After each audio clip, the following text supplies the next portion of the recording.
अजीज दोस्तों और बुजुर्गों, मेरी इज़्ज़तदार माँ और बहनों, बहुत से लोग इस बात का सवाल कर रहे हैं कि मजलिस ने 2 उम्मीदवार जो दिल्ली के असेंबली इंतखाबात में उतारे हैं वो जुडिशल कस्टडी में है, आखिर इनको क्यों उम्मीदवार बनाया गया।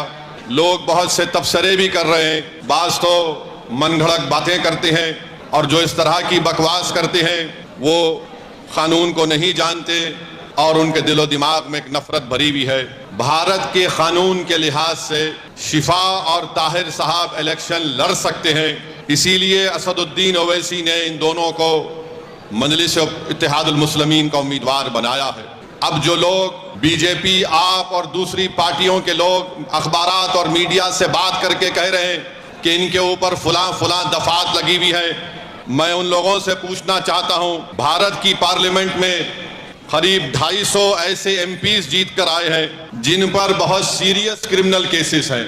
250 में से 170 के ऊपर रेप का मुकदमा है, एमपी है, मर्डर का मुकदमा है, एमपी है, अटेम्प्ट टू मर्डर का मुकदमा है, एमपी है, किडनैपिंग का केस है, एमपी है, महिलाओं के खिलाफ केसेस हैं, एमपी है। इसमें बीजेपी के करीब 94 जीतने वाले कैंडिडेट्स के ऊपर क्रिमिनल केसेस हैं, जिसमें से 63 के ऊपर सीरियस क्रिमिनल केसेस हैं। तो ये लोग जो बकवास कर रहे हैं, कांग्रेस पार्टी के 32 एमपीज के ऊपर सीरियस क्रिमिनल केसेस हैं, समाजवादी के 17 के ऊपर सीरियस क्रिमिनल केसेस हैं, शिवसेना के करीब 4 एमपीज के ऊपर क्रिमिनल केसेस हैं। ये लोग इलेक्शन जीतकर भारत की सबसे बड़ी पंचायत में बैठे हुए हैं और जो कुछ नहीं किए उन पर झूठा एक मुकदमा लगाकर 5 साल से उनको जेल में रखकर अगर कोई तबसरा कर रहा है कि ये इलेक्शन क्यों लड़ रहे हैं, उन तमाम लोगों से मैं कह रहा हूं कि तुम चुल्लू भर पानी में डूब मरो बेशर्मो। भारत की पार्लियामेंट में इतने एमपी जीत कर आ रहे हैं कि एक पार्टी के एमपी के ऊपर सीरियस क्रिमिनल केसेस हैं, तुमको वो दिखाई नहीं देता क्योंकि जिसका नाम शिफा है, जिसका नाम ताहिर है, तुमको वही नजर आता। इससे तुम्हारी तंग नजरी का इजहार होता है। हम बराबर टिकट दिए, पहली मर्तबा नहीं दिए हैं, फिर से देंगे।